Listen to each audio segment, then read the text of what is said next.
When 16-year-old Celeste signed away her family's Kansas homestead to save her dying brother's life, she thought she had lost everything that mattered.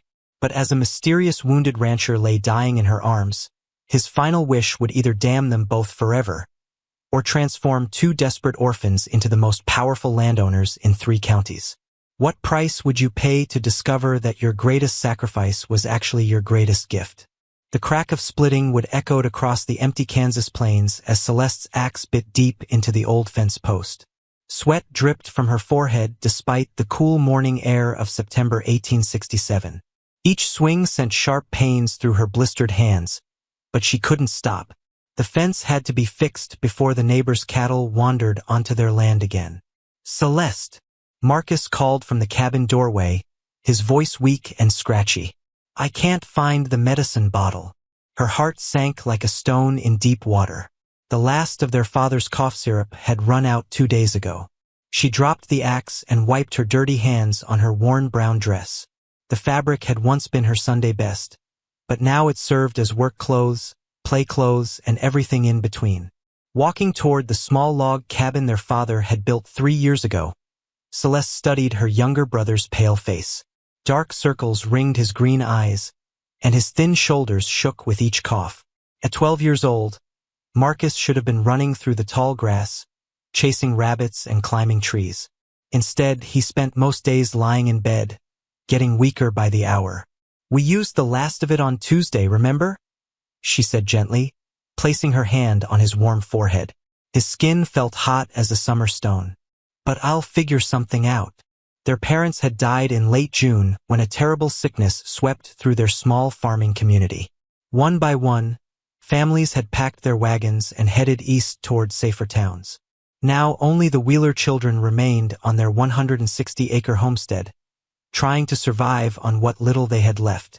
Celeste walked to the kitchen window and stared out at the endless grassland. The nearest town sat 40 miles away, a full day's journey by their old mule and wagon. Even if they made the trip, she had counted their money 3 times. $12.37 wouldn't buy much medicine, and certainly not enough to cure whatever was eating away at Marcus's strength. The sound of approaching horses made her freeze. Visitors were rare these days, and most folks who came calling brought either bad news or empty promises. She peered through the cracked glass and saw 3 men riding toward their cabin. They sat tall in their saddles, wearing dark coats and wide-brimmed hats that shadowed their faces.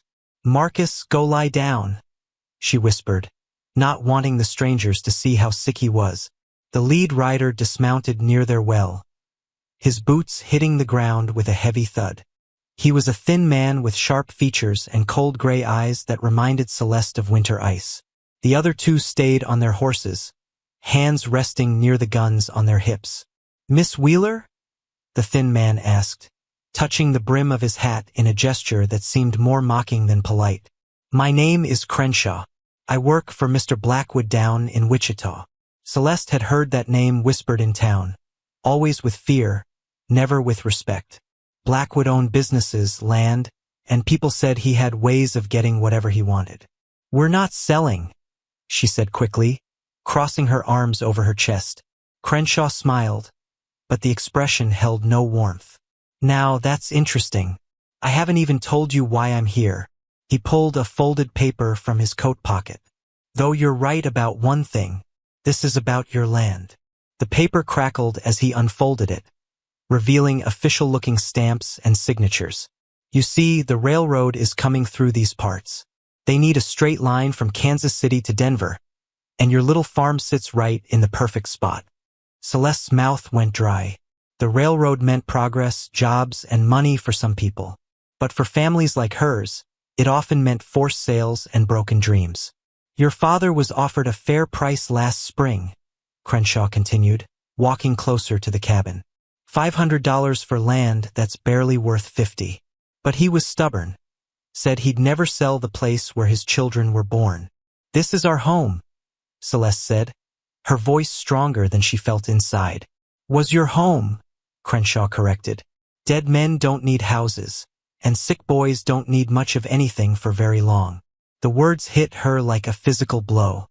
How did he know about Marcus's illness? Had someone in town been talking? As if reading her thoughts, Crenshaw nodded toward the cabin window where Marcus's pale face was visible. Word travels fast in small communities, especially when children are left all alone to face the world. One of the mounted men shifted in his saddle, his hand moving closer to his gun. The message was clear. They weren't just making an offer.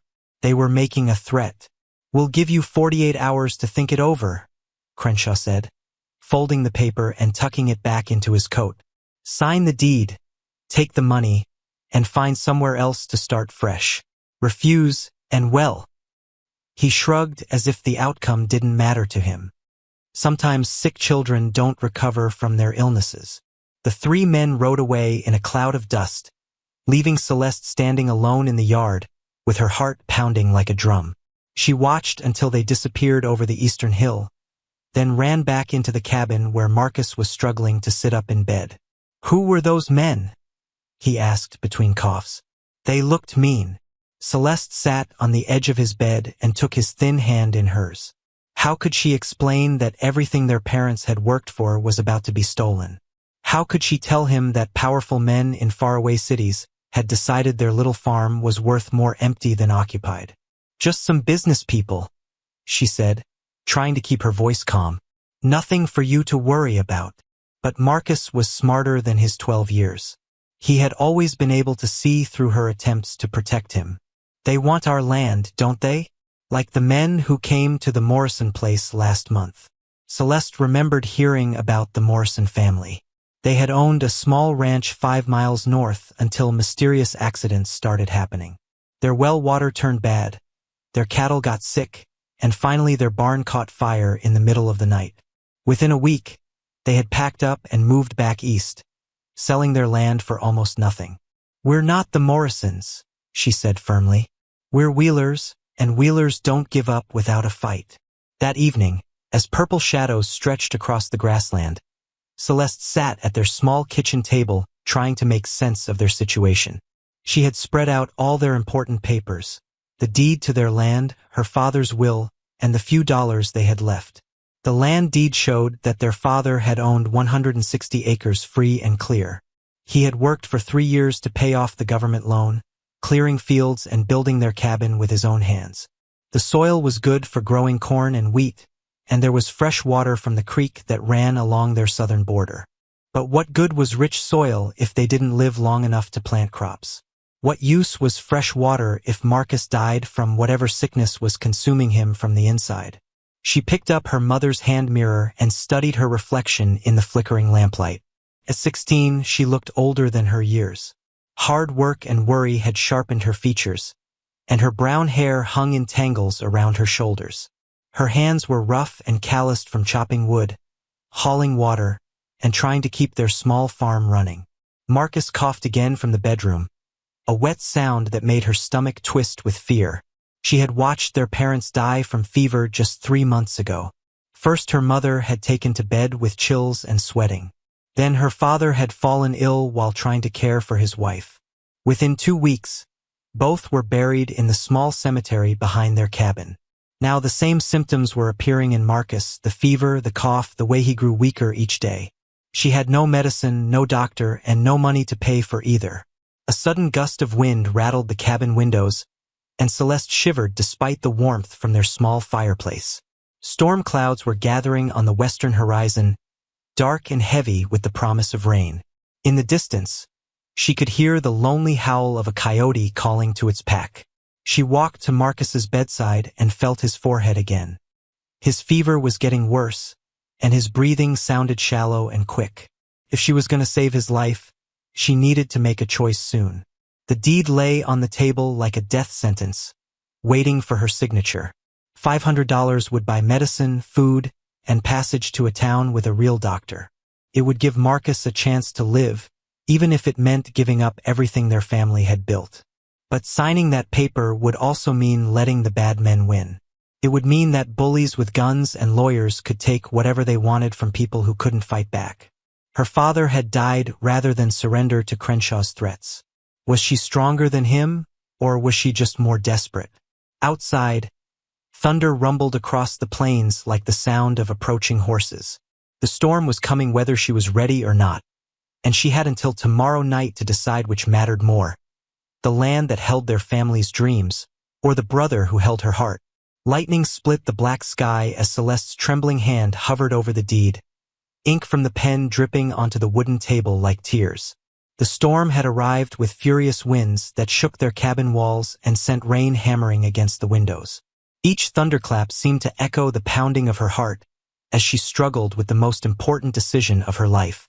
Marcus had been unconscious for 2 hours now, his breathing so shallow she had to lean close to make sure he was still alive.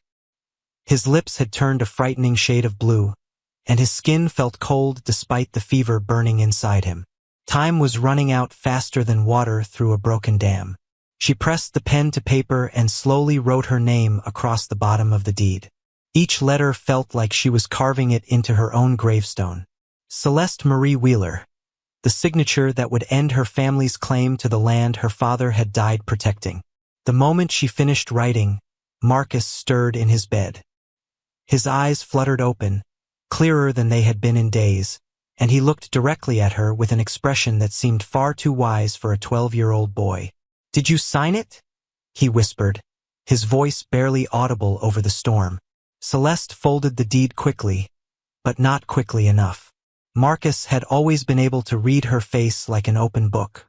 "I had to," she said, tears mixing with the rainwater that had leaked through their damaged roof. "You're more important than any piece of land. Papa wouldn't have signed it." The words cut deeper than any knife. Their father had been stubborn as a mule and twice as proud.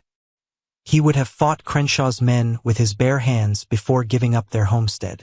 But their father hadn't watched his son slowly dying while having no power to help. "Papa didn't have to choose between his pride and his child's life," Celeste replied, sitting on the edge of Marcus's bed. "I'd rather have you alive in a strange place than lose you here where you belong." Marcus reached out with one thin hand and touched her cheek. "What if we both end up dead anyway? What if they lied about letting us go?" The question sent ice through her veins because she had been thinking the same thing. Men like Crenshaw didn't get rich by keeping their promises to poor farm children. Once they had the signed deed, what would stop them from getting rid of the only witnesses to their threats?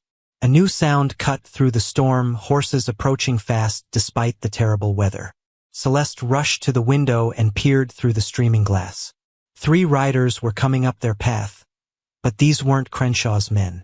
These horses moved differently, with the careful steps of animals carrying injured riders. The lead horse stumbled and nearly fell as it reached their yard. The man in the saddle swayed dangerously, one hand pressed against his side where dark stains spread across his shirt. Even through the rain and darkness, Celeste could see he was hurt badly. "Someone's coming," she told Marcus, who was trying to sit up despite his weakness. "A hurt man. We have to help him," Marcus said with surprising strength in his voice. "Mama always said to help folks in trouble." Celeste grabbed her father's old coat and ran outside into the storm. The wind nearly knocked her down, and the rain soaked through her dress in seconds. The injured man was sliding from his horse, barely conscious and bleeding heavily. "Please," he gasped as she reached him. "Need shelter. Bad men following." She managed to get her shoulder under his arm and half-carried, half-dragged him toward the cabin. He was heavier than her father had been, and she could feel warm blood seeping through his clothes onto her hands. But something about his voice, the way he had said "bad men," made her think he might be running from the same people who were threatening her family. Inside the cabin, she helped him onto the old sofa near the fireplace. In the lamplight, she could see he was older than she had first thought, maybe 40 years old, with gray threading through his dark hair and deep lines around his eyes. His clothes were well-made but torn and dirty from hard riding. "Thank you," he breathed, looking around the small room. His gaze stopped on Marcus, who was watching from his bed with bright, curious eyes. "You're the Wheeler children." Celeste froze. How did this stranger know their names? Was he another one of Blackwood's men, using a trick to get inside their home? "Don't be afraid," the man said, noticing her fear. "I'm not here to hurt you. I'm here because of your father." "Our father is dead," Marcus said quietly. I know, and I think I know why.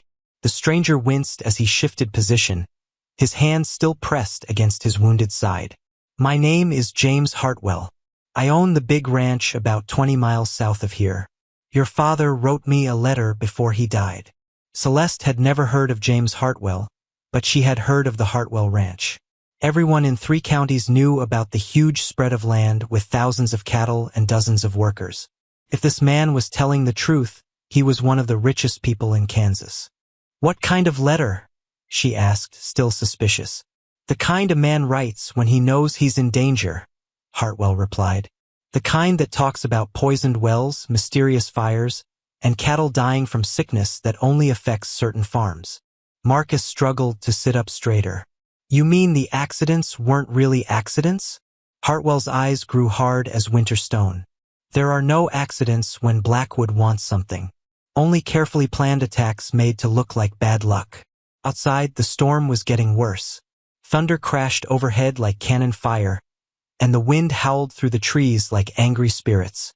But inside the warm cabin, a different kind of storm was brewing as Celeste began to understand that her parents' deaths might not have been from natural sickness after all. Are you saying someone killed our mother and father?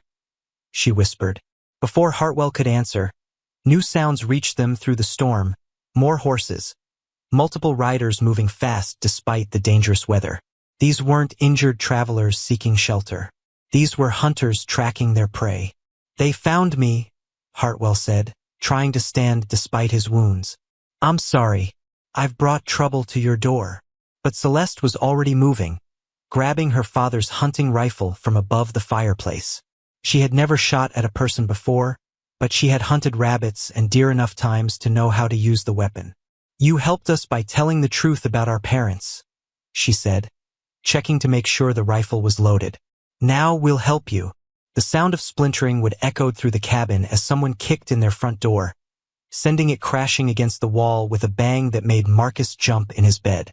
3 men in dark coats pushed inside, water streaming from their hats and boots as they shook off the storm. Crenshaw led the way, his thin face twisted with anger and his gun already drawn. Well, he said, his cold eyes taking in the scene, Hartwell bleeding on their sofa, Celeste standing with the rifle, and Marcus trying to look braver than any sick 12-year-old should have to. Looks like we've got ourselves a regular family reunion. Behind Crenshaw, his 2 men spread out to block the windows and the back door.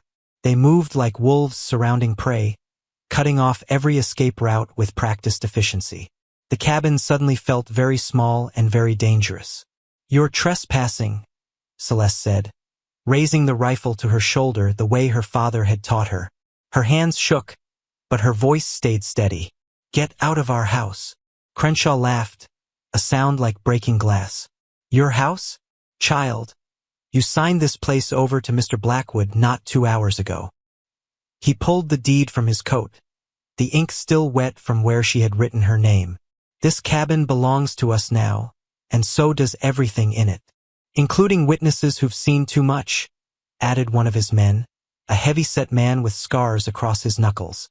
Hartwell tried to stand but fell back onto the sofa with a groan of pain. Blood had soaked through the bandage Celeste had wrapped around his ribs, and his face was pale as fresh snow. The girl and boy have nothing to do with this, Crenshaw. Your fight is with me. My fight is with anyone who gets in Mr. Blackwood's way, Crenshaw replied, taking a step closer to Celeste. And right now, that includes a meddling rancher and 2 orphan brats who don't know when to keep quiet. Marcus surprised everyone by speaking up from his bed, his young voice cutting through the tension like a knife. We know you killed our parents. The words hung in the air like smoke from gunpowder. Crenshaw's eyes narrowed to dangerous slits, and his finger tightened on the trigger of his gun. For a moment, the only sounds were the storm raging outside and the heavy breathing of scared people inside. That's a serious accusation, boy, Crenshaw said slowly. The kind that could get a person hurt. The kind that's also true, Hartwell said, his voice growing stronger despite his wounds. I've been investigating Blackwood's methods for months. The poisoned cattle feed, the contaminated well water, the mysterious fevers that only strike families who won't sell their land. Celeste felt the world tilting beneath her feet like a boat in rough water. You're saying they murdered our parents on purpose? I'm saying they've been murdering families across 3 counties, Hartwell replied, making it look like accidents and disease so no one asks too many questions. One of Crenshaw's men shifted nervously by the window. Boss, maybe we should just finish this and get out of here. Storm's getting worse. But Crenshaw seemed to be enjoying himself too much to hurry. He walked closer to Marcus's bed. His gun pointed casually at the boy's chest. The thing about sick children, he said conversationally, is that they die from the smallest things. A pillow over the face during a fever dream. A little too much medicine by mistake.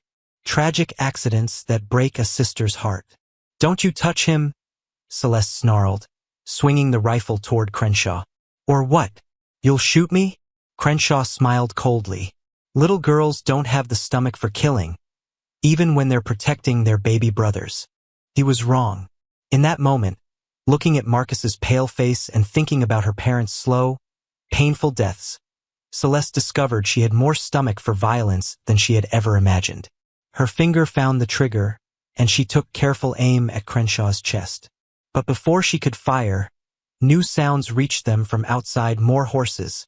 But these were different. These moved with purpose and discipline, like trained soldiers rather than hired thugs. Through the broken door, Celeste could see lanterns bobbing in the darkness and hear men calling out commands. That's my ranch hands, Hartwell said with the first smile Celeste had seen from him. I told them where I was going before I left. Took them a while to track me in this storm, but cowboys are good at following trails. Crenshaw's confidence cracked like ice on a warm day. He looked toward his men, who were already backing toward the door. 3 against 3 had been good odds. 3 against a dozen ranch hands was a different story entirely. This isn't over, Crenshaw said, but he was already moving toward the door. Blackwood doesn't forget, and he doesn't forgive. Neither do I, said a new voice from the doorway. A tall man in a dripping raincoat stepped into the cabin, his hand resting on the gun at his hip. Behind him, Celeste could see more men with lanterns and rifles, surrounding the cabin like protective angels. The newcomer had gray hair and kind eyes, but there was something dangerous in the way he moved.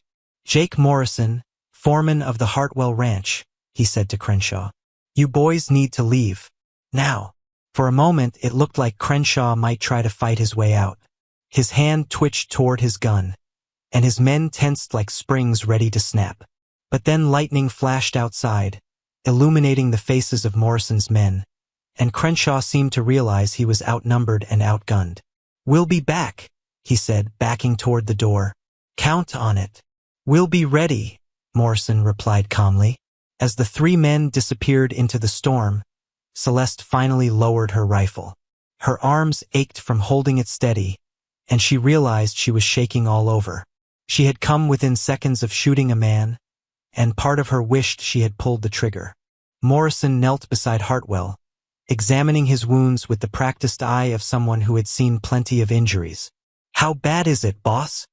Bad enough, Hartwell admitted. But I'll live long enough to see this through. Marcus sat up in his bed, and for the first time in weeks, there was color in his cheeks and strength in his voice. Mr. Hartwell, what happens to us now? We signed away our land, and those men know we can identify them. Hartwell looked at the boy with something like admiration. That's a good question, son, and I think I might have a good answer. Blood pooled beneath James Hartwell as he lay dying on their cabin floor, his breath coming in short, painful gasps that seemed to echo the fading thunder outside. The storm was passing, but inside the small room, a different kind of tempest was brewing as the wounded rancher struggled to speak words that might change everything.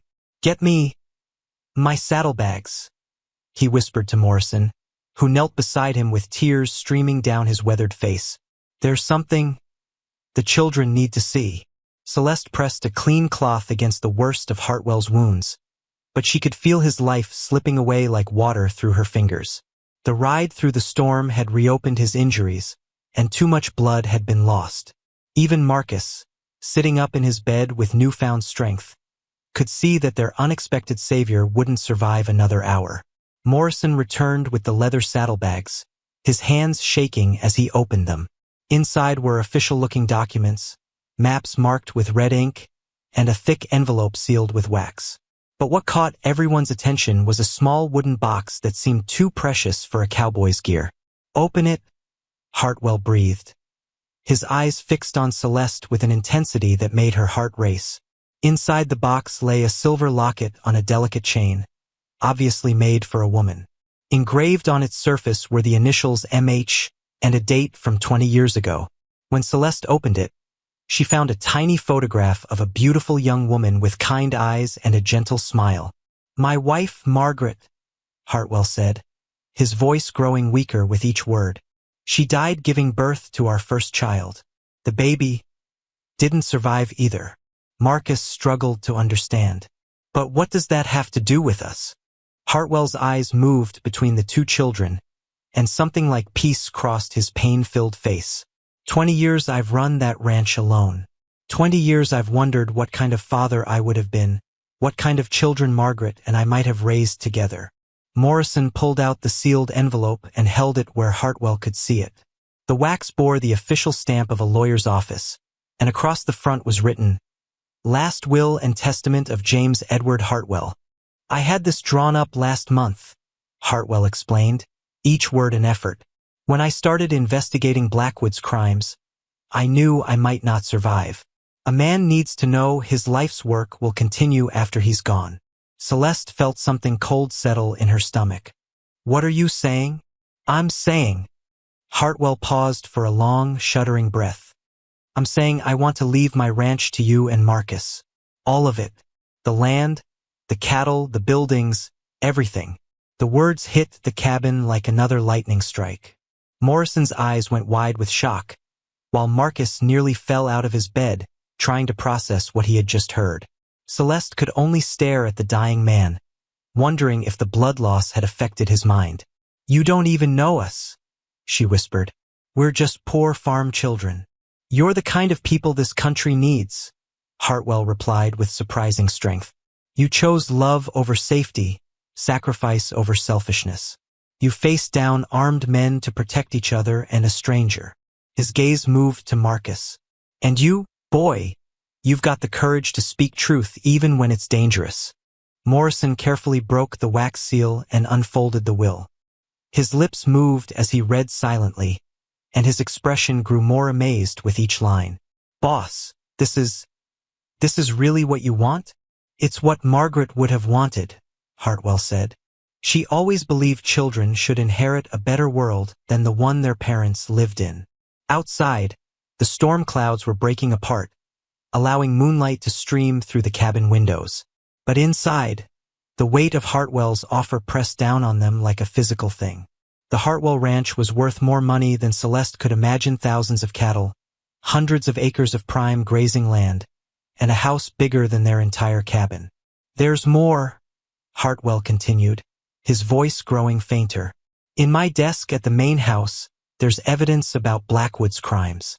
Letters from other families he's threatened, records of the poison he's been using, names of the men he's hired to do his dirty work." Marcus leaned forward eagerly. "Enough to put him in jail?" "Enough to hang him," Morrison said grimly, "if we can get it to the right people." Hartwell's breathing became more labored, and Celeste could see him struggling against the darkness that was closing in. "Promise me," he gasped, reaching out to grab her hand with surprising strength. "Promise me you'll use that evidence to stop him. Don't let other families suffer like yours did." The responsibility felt overwhelming. How could two orphan children take on a powerful man like Blackwood? How could they run a huge ranch when they had barely managed to keep their small farm going? But then Celeste looked at Marcus, sitting up straighter than he had in weeks, color returning to his cheeks as if Hartwell's gift was already healing him. She thought about their parents, lying in the cold ground because they had refused to be bullied. She thought about all the other families who might face the same threats if Blackwood wasn't stopped. "We promise," she said firmly, squeezing Hartwell's hand. "We'll make them pay for what they did." Hartwell smiled then, the first truly peaceful expression she had seen on his face. "Good. Morrison will help you." He knows the ranch better than anyone, and he's been like a brother to me for 15 years. The foreman nodded, tears still flowing down his weathered cheeks. I'll take care of them, boss, just like they were my own. As the night wore on, Hartwell shared stories about his ranch, his dreams for the land, and his hopes for the future. He told them about the best grazing areas, the most reliable water sources, and which of his men could be trusted completely. With each detail, Celeste began to understand the magnitude of what he was offering them. But more than that, she began to understand why he was doing it. James Hartwell had spent 20 years building something meaningful, and he wanted to ensure that his life's work would continue in the hands of people who understood the difference between right and wrong. As dawn approached, painting the sky in shades of pink and gold, Hartwell's breathing became slower and more peaceful. He looked at the two children who would inherit everything he had worked for, and his final words were barely audible. Take care of each other, take care of the land, and never let the bullies win. The morning sun revealed a transformed world as Morrison's men dug a grave behind the Wheeler cabin, their shovels biting into earth still soft from the night's rain. James Hartwell lay wrapped in a clean blanket, his face peaceful in death, while Celeste and Marcus stood watching their unexpected benefactor being laid to rest beside their parents. He should be buried on his own land, Celeste said quietly, feeling the weight of the silver locket around her neck, Hartwell's final gift to her. He is, Morrison replied, consulting the legal papers they had studied by lamplight. According to this will, everything that was his is now yours. This whole valley, from the creek to the hills, belongs to the Hartwell Ranch. Your parents' graves are on Hartwell land now. The idea still seemed impossible. Yesterday they had been poor orphans facing eviction and death. Today they owned one of the largest ranches in Kansas, with more cattle than Celeste could count and enough money to live comfortably for the rest of their lives. But with great wealth came great responsibility, and the evidence hidden in Hartwell's desk could either save dozens of families or get them all killed trying. We need to get to the main house, Marcus said, his voice stronger than it had been in months. Whatever sickness had been consuming him seemed to be fading like morning mist. If Crenshaw comes back with more men, we won't be able to protect the evidence. Morrison nodded grimly. The boy's right. Blackwood will move fast once he realizes what happened here. We need to get you both somewhere safe and figure out our next move. As they prepared to leave the cabin, Celeste took one last look at the small room where she had grown up. The broken door hung crooked on its hinges, and blood stains marked the floor where Hartwell had died. But more than that, she could still feel the presence of her parents in every corner, every piece of furniture they had built with their own hands. We'll come back, she promised the empty rooms. Someday we'll fix this place up and make it beautiful again. The ride to the Hartwell Ranch took them through rolling hills covered with tall grass that waved in the morning breeze like ocean waves. Hundreds of cattle grazed peacefully in the distance, their red and brown coats gleaming in the sunlight. It was more wealth than Celeste had ever imagined, and it all belonged to her and Marcus now. The main house sat on a small rise overlooking the entire valley, a two-story building made of stone and timber that looked like it could stand for 100 years. Wide porches wrapped around both levels, and large windows caught the morning light like friendly eyes. It was beautiful and welcoming in a way that made Celeste's heart ache with longing. Inside, the house was even more impressive. The main room had a fireplace big enough to roast a whole cow, and the furniture was made of polished wood that reflected the light from crystal lamps. Paintings of horses and landscapes decorated the walls, and everywhere Celeste looked, she saw evidence of a man who had built something meaningful with his life. But they hadn't come for the tour. Morrison led them straight to Hartwell's study, a room lined with books and dominated by a massive oak desk. The top drawer was locked, but Morrison knew where Hartwell kept the key. Inside were the documents that could change everything, dozens of letters from families describing mysterious accidents, detailed maps showing which properties Blackwood wanted, and most damning of all, receipts for poison purchased under false names. Look at this, Marcus said, holding up a letter dated just 2 weeks ago. The Henderson family in Topeka. Their well water turned bad right after they refused to sell to Blackwood's men. Celeste studied the map, seeing red marks on properties all across central Kansas. Some were marked acquired, while others bore the ominous notation in progress. Their own farm was marked with a red X and the date of their parents' deaths. "How many families has he killed?" she whispered, feeling sick to her stomach. "Too many," Morrison replied. "But with this evidence, we can make sure he doesn't kill any more." A commotion outside the house interrupted their planning. Through the study window, they could see ranch hands running toward the main gate, pointing and shouting. In the distance, a cloud of dust marked the approach of multiple riders moving fast.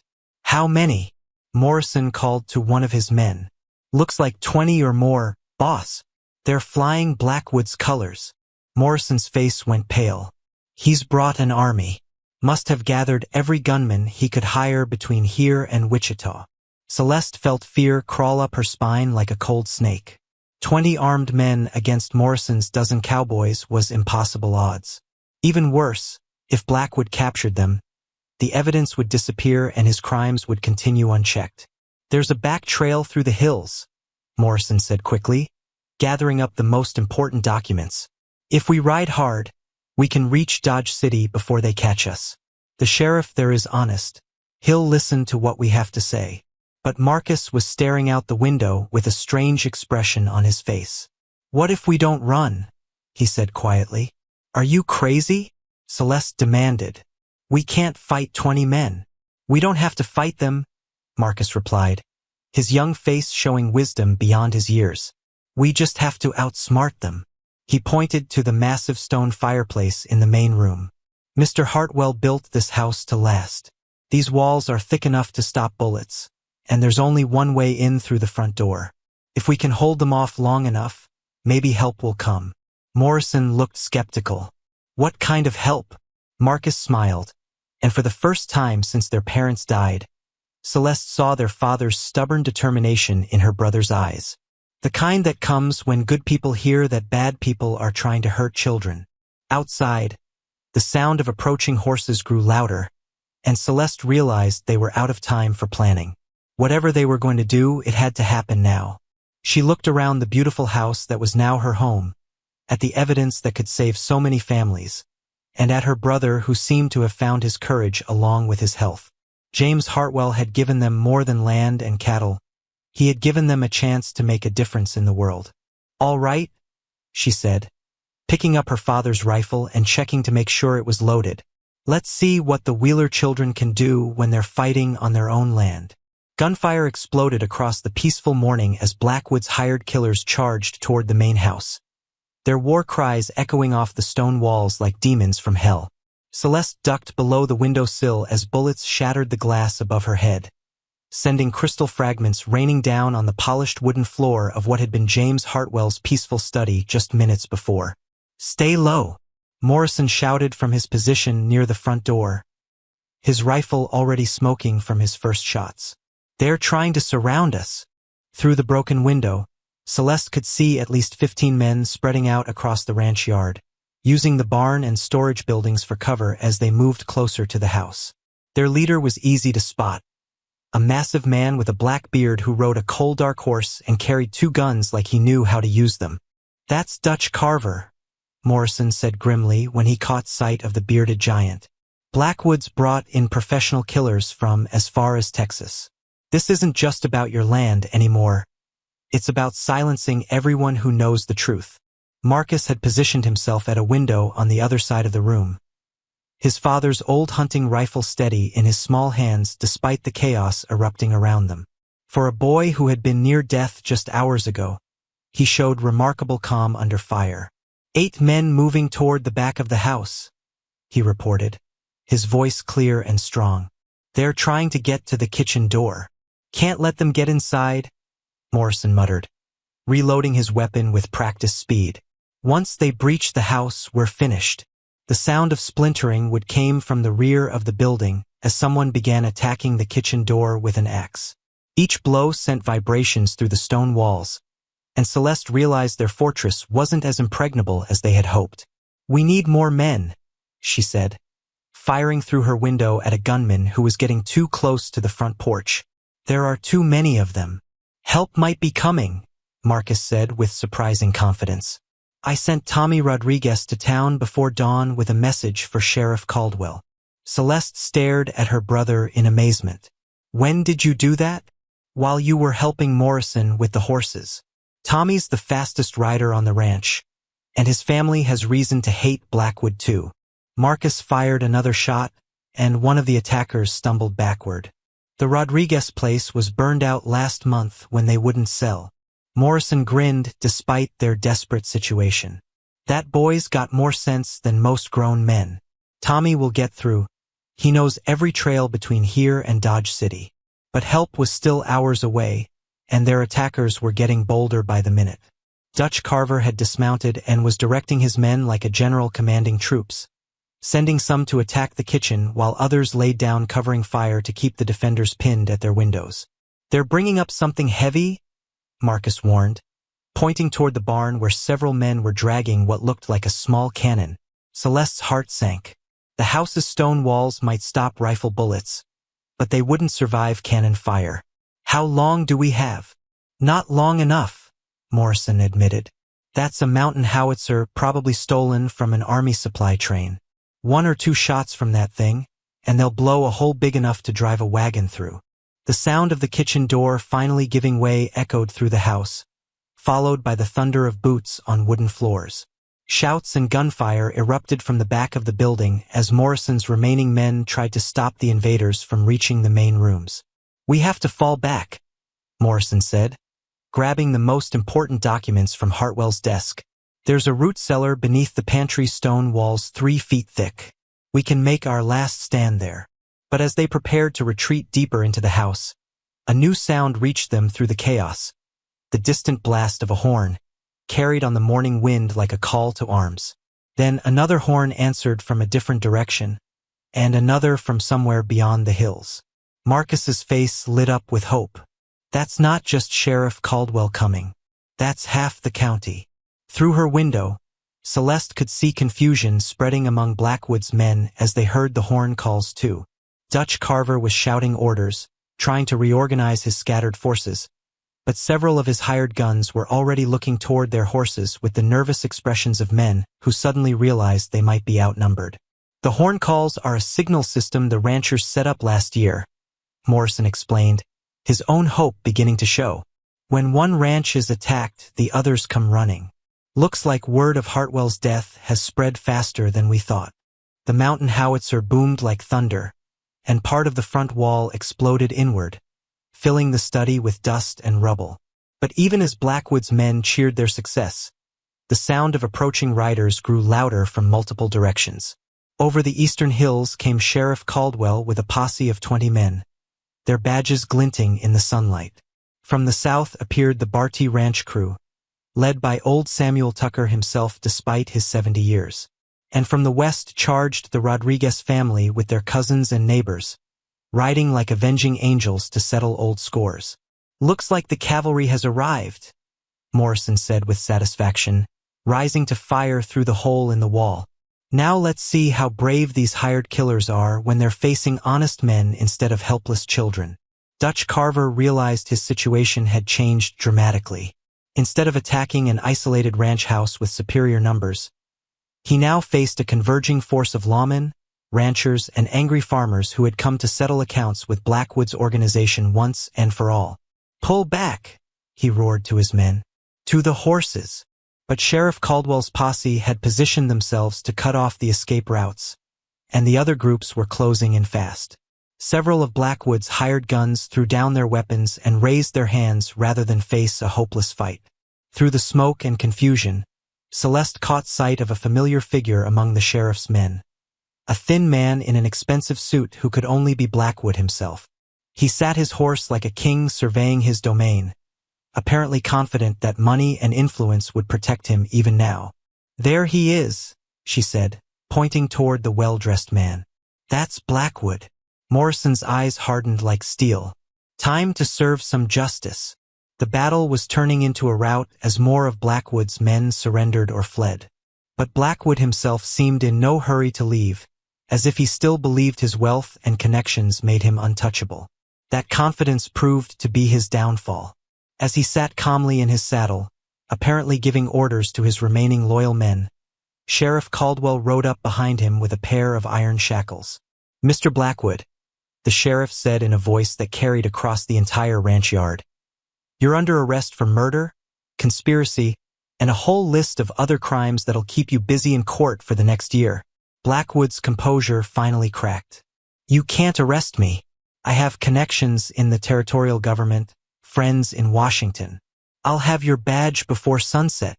"Maybe," Caldwell replied calmly, snapping the shackles around Blackwood's wrists. "But right now, you're just another criminal who thought he could buy his way out of justice." As the dust settled and the last of the gunmen were rounded up, Celeste and Marcus emerged from the damaged house to survey their new domain. The ranch yard was scarred by bullet holes and cannon damage, but the land itself remained beautiful and unspoiled. More importantly, they now possessed the evidence that would ensure Blackwood faced justice for his crimes against their family and so many others. The courthouse in Dodge City buzzed with nervous energy as dozens of witnesses waited to testify against the man who had terrorized families across central Kansas for over 2 years. Celeste sat in the front row, wearing a new blue dress that Morrison had insisted on buying for the occasion, while Marcus fidgeted beside her in his first real suit. "The people call Celeste Wheeler to the stand," announced the prosecutor, a serious young man named David Harrison who had traveled from Topeka specifically to handle this case. Walking to the witness chair, Celeste felt the weight of every eye in the packed courtroom. Blackwood sat at the defendant's table in an expensive suit, flanked by 3 lawyers who had cost him more money than most families saw in a lifetime. But despite his fine clothes and legal protection, he looked smaller somehow, diminished by the iron chains around his ankles and the certain knowledge that his empire was crumbling. "Miss Wheeler," Harrison began gently, "please tell the court about the night your parents died." For the next hour, Celeste recounted the events that had changed her life forever. The mysterious illness that struck her parents, the threats from Crenshaw's men, and the desperate choice she had made to sign away their land. Her voice remained steady as she described finding the evidence in Hartwell's desk and realizing that her parents' deaths had been deliberate murder disguised as natural disease. When she finished, the courtroom was silent except for the scratch of the court reporter's pen and the quiet sobbing of other families who had suffered similar losses. "Your witness," Harrison said to Blackwood's lead attorney, a thin man with cold eyes who reminded Celeste uncomfortably of Crenshaw. "Miss Wheeler," the defense lawyer began smoothly, "isn't it true that you were desperate to save your brother's life? Desperate enough to sign any document that might help you get money for medicine?" "Yes," Celeste replied honestly. "I would have done anything to save Marcus. And isn't it possible that, in your desperation, you misunderstood the nature of Mr. Blackwood's business arrangement? Perhaps what you interpreted as threats were simply legitimate offers to purchase your property." Celeste felt anger rising in her chest like heat from a forge. There was nothing legitimate about poisoning our cattle and contaminating our well water. There was nothing legitimate about making our parents sick so they would die slow, painful deaths. "Objection," the lawyer snapped. "The witness is speculating about causes of death that haven't been proven." But Judge Morrison, no relation to the ranch foreman, overruled the objection with a stern look. "The witness may answer based on evidence presented to this court." The trial continued for 3 more days as witness after witness took the stand to describe similar patterns of harassment, mysterious accidents, and suspicious deaths. The Rodriguez family testified about their barn fire. The Henderson family from Topeka described their poisoned well. Mrs. Sarah Coleman broke down in tears as she recounted watching her husband die from the same mysterious fever that had killed the Wheeler parents. But perhaps the most damaging testimony came from an unexpected source, Crenshaw himself, who had been captured trying to flee to Mexico with a saddlebag full of Blackwood's money. Faced with the choice between hanging for murder or testifying against his former boss, Crenshaw chose to save his own neck by revealing the full scope of Blackwood's criminal operation. He called it softening up the resistance, Crenshaw testified in a voice barely above a whisper. Families who wouldn't sell got visited by accidents. Bad water, sick livestock, mysterious fires. If that didn't work, we'd use the poison stuff that looked like natural fever but killed slow and painful.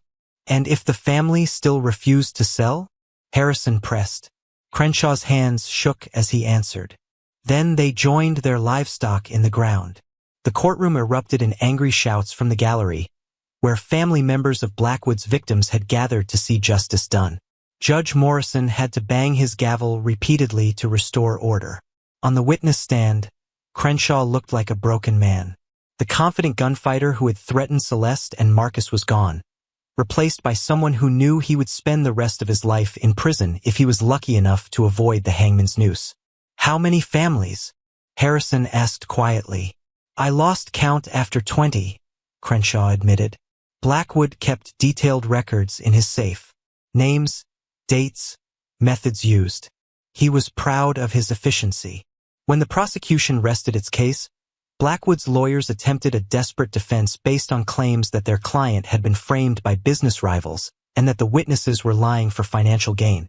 But the evidence was overwhelming, and the jury of local farmers and ranchers had no sympathy for a man who had murdered their neighbors for profit. The verdict came back in less than 2 hours. Guilty on all counts. Judge Morrison sentenced Blackwood to hang for murder, with additional life sentences for conspiracy, fraud, and terrorism. Several of his accomplices, including Crenshaw, received long prison terms in exchange for their cooperation. But for Celeste, the most important moment came after the trial ended, when Harrison approached her with news about the legal status of her family's original land. Since the deed was signed under duress and as part of a criminal conspiracy, the court has ruled it invalid, he explained with a smile. Your original homestead belongs to you again, free and clear. Marcus, who had been unusually quiet during the trial, suddenly perked up with interest. Does that mean we can go home? Celeste looked at her brother, then out the courthouse window toward the rolling hills where the Hartwell Ranch sprawled under the afternoon sun. Home was no longer just the small cabin where they had been born. Home was the land James Hartwell had entrusted to them, the responsibility he had placed on their shoulders, and the future he had asked them to build. We can visit any time we want, she said, putting her arm around Marcus's shoulders. But our real home is where we can do the most good for the most people. As they walked out of the courthouse into the bright Kansas sunshine, Morrison was waiting with horses and a wagon loaded with supplies. The foreman had become more than an employee. He was family now, one of the many people who had helped them discover that love and courage could triumph over greed and violence. Ready to go home, boss? He asked with a grin, using the title he had started calling Celeste the day after Hartwell's funeral. She looked back at the courthouse where justice had finally been served, then forward toward the ranch where hundreds of cattle grazed peacefully under the vast prairie sky. Somewhere in the distance, she could see the smoke rising from the chimney of their original cabin, which Morrison's men had repaired and furnished as a guest house for whenever she and Marcus wanted to remember where they came from. Ready, she said, climbing into the wagon beside her brother. Let's go build the future Mr. Hartwell dreamed about. As they rode west toward their new life, the setting sun painted the sky in shades of gold and crimson that seemed to promise better days ahead for everyone who called the Kansas prairie home. Thunder rolled across the spring sky as Celeste stood before the largest gathering of ranchers and farmers in Kansas history, her hands trembling as she held the speech she had written and rewritten a dozen times. Nearly 300 people had traveled from across the territory to attend the first annual Hartwell Memorial Meeting. But now that the moment had arrived, she felt like a frightened 16-year-old girl pretending to be someone important. Ladies and gentlemen, she began, her voice barely carrying over the restless crowd gathered in the main barn of what everyone now called the Wheeler Hartwell Ranch. 6 months ago, most of you had never heard my name. Today, we're here to talk about building something that will protect families like yours for generations to come. In the front row, Marcus sat with a proud smile on his healthy, sun-tanned face. The sick boy who had nearly died the previous autumn was gone, replaced by a confident 13-year-old who had grown 4 inches and gained 30 pounds since inheriting the ranch. Beside him sat Morrison, whose weathered hands bore new scars from the spring roundup, but whose eyes held the satisfaction of a man watching his adopted children succeed beyond his wildest dreams. The Blackwood gang is finished, Celeste continued, finding her confidence as she spoke. But there are other men like him in other territories, and there will be more in the future. We can't stop them by hiding on our own farms and hoping they'll leave us alone." A murmur of agreement rippled through the crowd. These were people who had lived in fear for too long, families who had lost loved ones to the kind of organized cruelty that Blackwood had perfected. They had come here not just to honor James Hartwell's memory, but to find a way to ensure such horrors never happened again. "What are you proposing?" called out Samuel Tucker from the Barty Ranch, his voice carrying the authority of someone who had been fighting claim jumpers and cattle thieves since before Celeste was born. Celeste took a deep breath and unfolded the document she and Morrison had spent weeks preparing. "I'm proposing we form the Kansas Ranchers Protection Association. Not just a social club or a business group, but a real organization with teeth." She began reading from her carefully prepared plan. Every member ranch would contribute money and men to a common defense fund. When one member is threatened, everyone responds. We'll hire our own investigators to track down criminals before they can establish themselves. We'll work with honest lawmen like Sheriff Caldwell to make sure justice gets served quickly and fairly. "And who's going to run this association?" asked Maria Rodriguez, whose family had rebuilt their burned barn with help from neighboring ranches. "Who decides when to act and how much money to spend?" The question hung in the air like smoke from a branding iron. Celeste had known it was coming, but she still felt her stomach twist with nervousness. At 16, she was younger than most of the people in the barn by 20 years or more. What right did she have to lead an organization that could shape the future of the entire territory? But then she caught sight of Margaret Hartwell's locket hanging around her neck, and she remembered the dying rancher's words about taking care of each other and never letting the bullies win. "I'd like to nominate Marcus and Celeste Wheeler for president and vice president," Morrison said, standing up with the kind of confidence that came from 15 years of earning respect the hard way.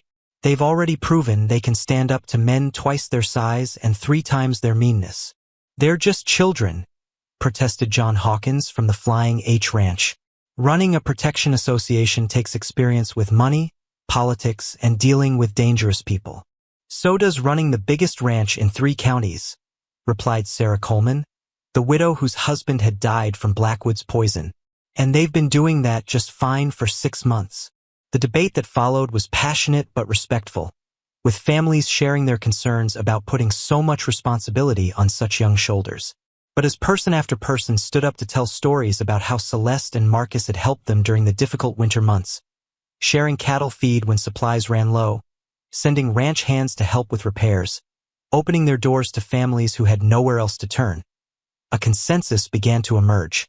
All in favor of electing Celeste Wheeler as president of the Kansas Ranchers Protection Association? Called out Tucker.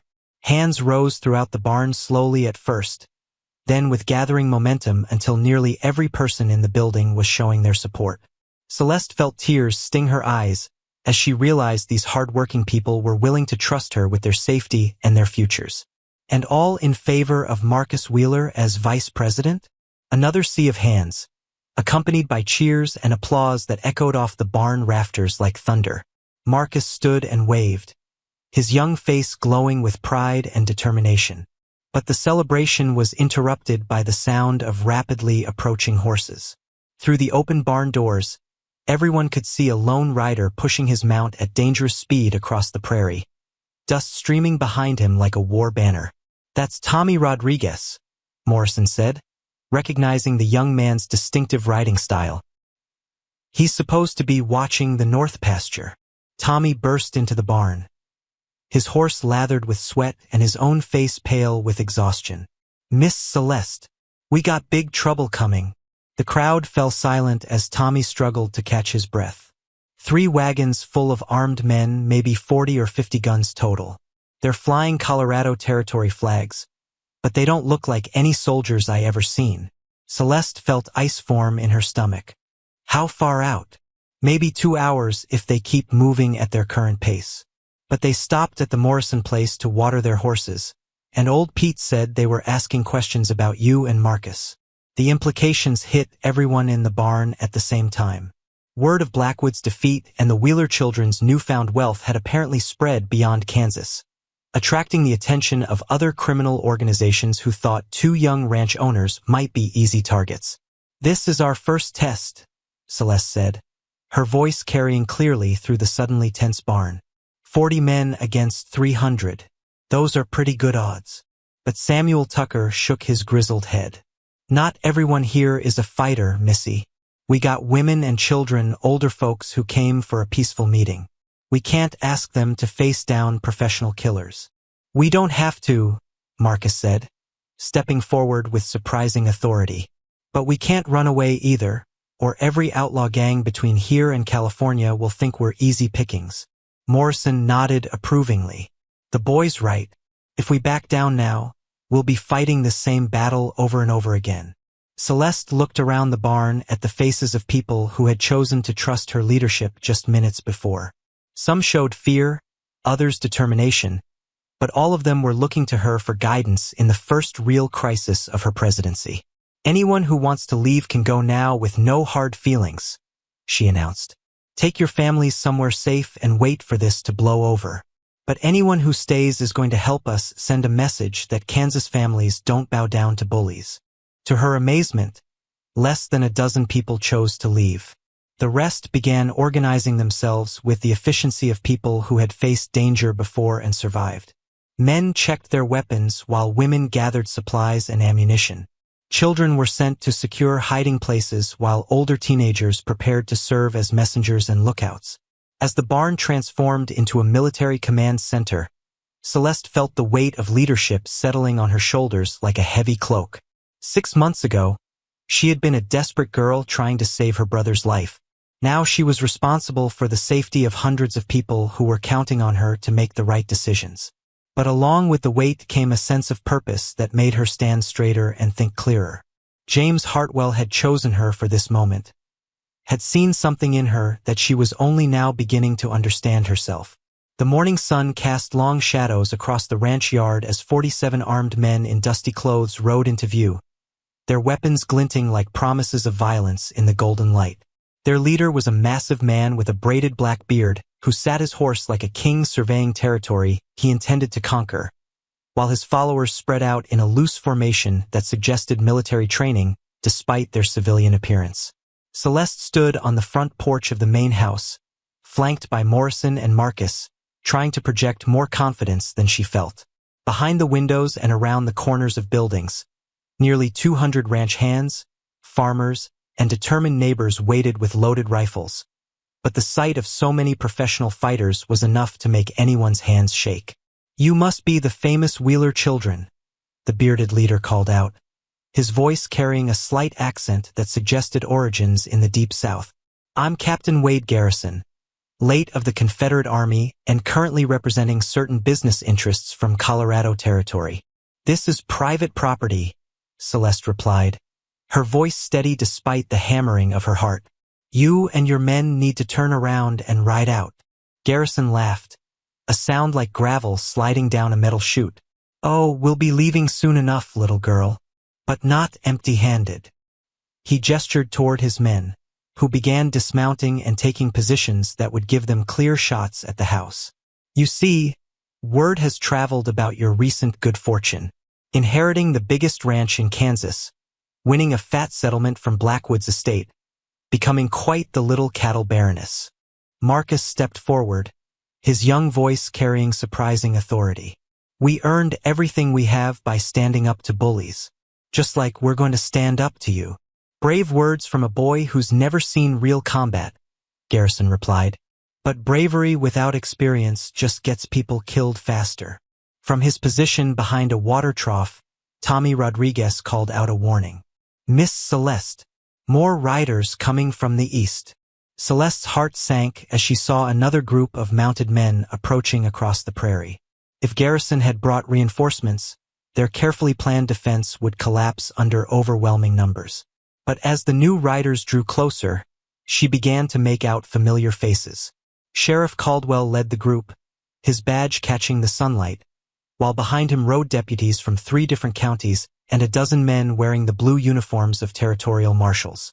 "Looks like the law has finally caught up with you, Garrison," Caldwell called out as his men took positions surrounding the ranch yard. "You're under arrest for armed robbery, cattle theft, and murder in Colorado Territory."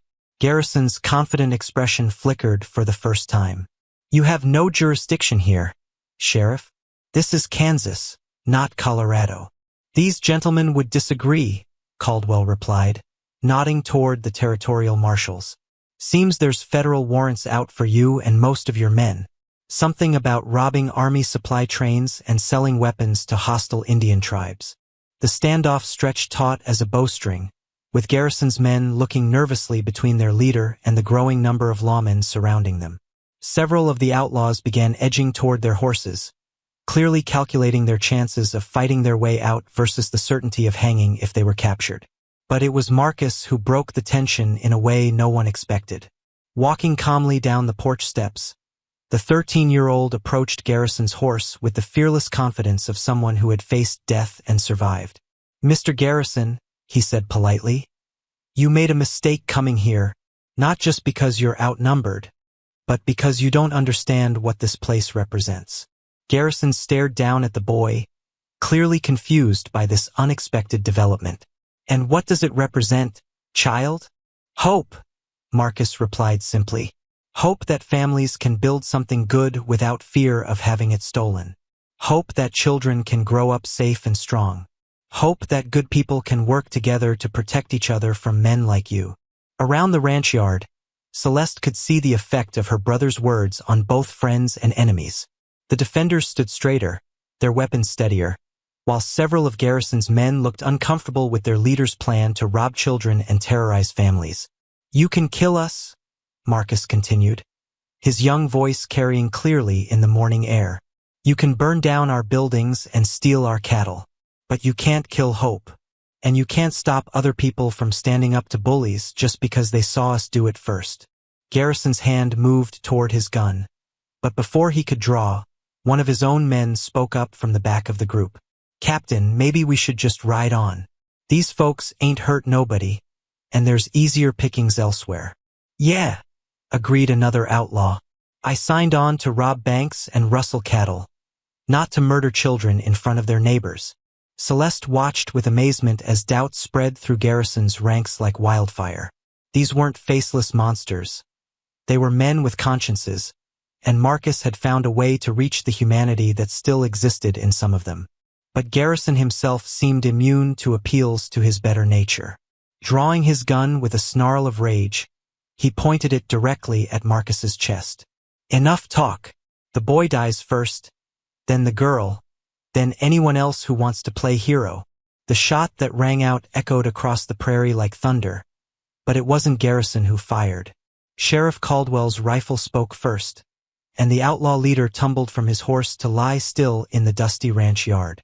In the chaos that followed, most of Garrison's men threw down their weapons and surrendered rather than face the combined firepower of lawmen and angry ranchers. A few tried to fight, but they were quickly overwhelmed by superior numbers and righteous fury. When the dust settled, 13 outlaws lay dead while the rest sat in chains, waiting to be transported to territorial prisons where they would face justice for their crimes across multiple states. How did you know to come here? Celeste asked Sheriff Caldwell as his men began loading prisoners into wagons. Got a telegraph message from the governor himself, Caldwell replied with a grin. Seems your reputation has reached all the way to the territorial capital.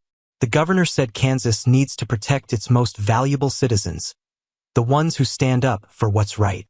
As the prisoners were led away and the crowd of defenders began to disperse, Celeste found herself standing with Marcus and Morrison on the porch where the confrontation had begun. The ranch yard bore scars from the brief battle, but the land itself remained beautiful and unspoiled. Think they'll be back? Marcus asked, watching the dust clouds fade as the last of the lawmen departed with their captives. Maybe, Morrison replied, but word will spread about what happened here today. Every outlaw gang between here and California will think twice before tangling with the Kansas Ranchers Protection Association. Celeste fingered the silver locket at her throat, thinking about James Hartwell's final words about taking care of each other and never letting the bullies win. They had honored his memory today, but more importantly, they had proven that his faith in them had been justified. We did it, she said quietly. We actually did it. We did what we had to do. Marcus corrected with wisdom beyond his years. And we'll keep doing it for as long as it takes. As the sun climbed higher in the Kansas sky, painting the prairie in shades of gold and green, Celeste looked out over the land that had become their responsibility and their legacy. Somewhere in the distance, cattle grazed peacefully while ranch hands went about their daily work, secure in the knowledge that their home was protected by more than just guns and walls. It was protected by the unbreakable bonds of community, the courage of ordinary people doing extraordinary things, and the enduring power of hope to triumph over fear.